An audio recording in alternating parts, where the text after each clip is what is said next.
This is absolutely the best tip about carburetors. What you want to do is go down to a bike shop or a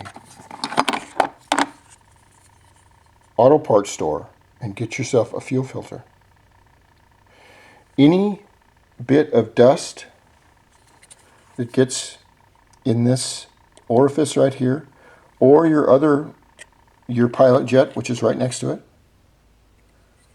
and you can see it from the other side. I'll show you. Now let's just take a look at this very simply for a minute. We have our main jet, which goes from like 1/4 to full open fuel. That's what it works on. Your pilot jet works on 0 to about 25%. But if we turn this directly over and look down the gullet of this beast, whoops, you will see, and you can see my finger covering it. Okay, 1, 2, 3, 4. That is your main your main jet seat. And as the jet needle rises, as you can see on the taper, it allows more fuel to come up and go right down this passageway. Now right next to the main jet is the pilot jet or the idle jet opening. And you can see it. Oh, maybe I can do this. Maybe not. Let's see if we can get light to go through it. No. But anyway, it's this little tiny hole right in front or beneath the main jet. You want to make sure that all those are clean, but your best bet is after you get it clean, put one of these on. It's the best $2 or $5 or how many pounds or whatever currency you use that you can get.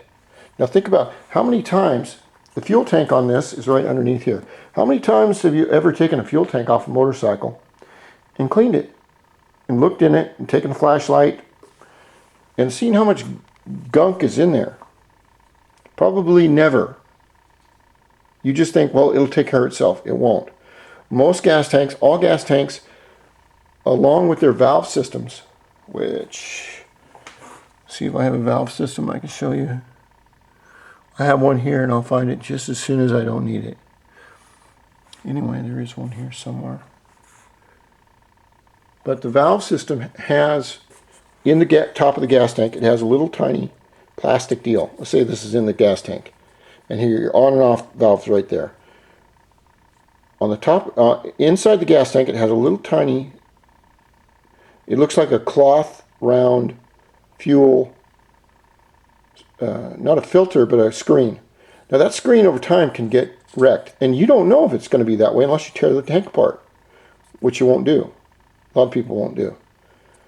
So between the petcock right here that turns the fuel on and the carburetor, you need to put a really good fuel filter. It'll save you massive problems down the road. You don't know what's in the fuel. Have you ever taken fuel and put it through a, say like a filter right here when you're putting it in your motorcycle or whatever? No, you never do it. But the fuel in most third world countries, they do use this because the fuel isn't that clean. Or most developing countries. They don't do it in the United States. But there is dirt and grit and crap that can be in the fuel supply. So get yourself a really good fuel filter. And I hope this demystifies the motorcycle single carburetor for a lot of people out there. They're really fun to work on. They're really easy.